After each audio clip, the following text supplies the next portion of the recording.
Hello everyone, আসসালামু আলাইকুম। আমাদের প্রবাসী আপুদের সবারই কম বেশি চুল পইড়া যায়, তো তার জন্য আমি একটা অয়েল বানাইতেছি। এখানে আছে মেথি, কালো জিরা, তারপর আছে রোজমেরি আর কারি পাতা। তো এরপরে আমি ফ্রিজ করে আগে থাকতে অ্যালোভেরা রেখে দিয়েছিলাম, এই অ্যালোভেরাটা এখন আমি নিয়ে নিতেছি।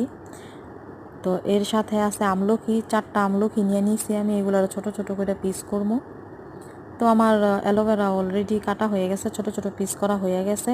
তো আমলকিগুলোর ছোট ছোট করে পিস করে নিছি, কারণ এগুলো আমি একটু ছেঁচে নিমু এখন। তো এগুলা ছেঁচার পর এগুলা এটার স্বাদ থেকে মানে পুরা রসটা বের হয়ে যাইব, যাতে আমার অয়েলের সাথে ভালো করে মিক্স হয়ে যায়। তো অলরেডি আমার এটা হয়ে গেছে। তো এরপরে আমি 2টা বড় বড় পেঁয়াজ নিছি, এইটারে আমি ছোট ছোট করে কাইটা নিমু। তো কাটা হয়ে গেছে, এখন আমি এগুলা সবগুলারে একসাথে মিক্স করবো।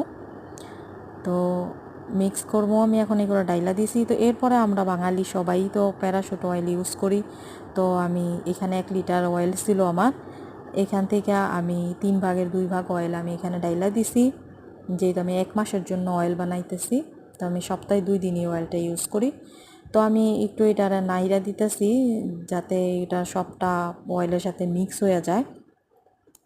তো এটা ভালো করে মিক্স হয়ে গেলে আমরা কিছুটা সময় চুলার উপরে রেখে দেবো, যাতে এটা ভালো করে বয়েল হয়।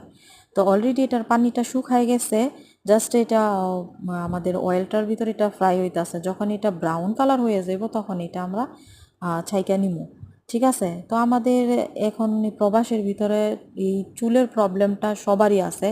তা আমাদের যত প্রবাসী আপুরা আছে সবাই এটা ইউজ করবা। তো এখন আমার অলরেডি এটা ফ্রাই অলমোস্ট ফিনিশ। আর 2 মিনিট এটা আমি চুলার উপরে রাখবো। তো আমি পাশেই একটা চালনি রাখছিলাম, যাতে এটা আমি ছাঁকতে পারি। তো এই চালনিটার ভিতরে আমি ছাঁকবো। তো অলরেডি ছাঁকা হইয়া গেছে আমার। তো এইটার আমি ঠান্ডা করার জন্য একটু সাইড করে রেখে দিব। ওকে, আল্লাহ হাফেজ, বাই।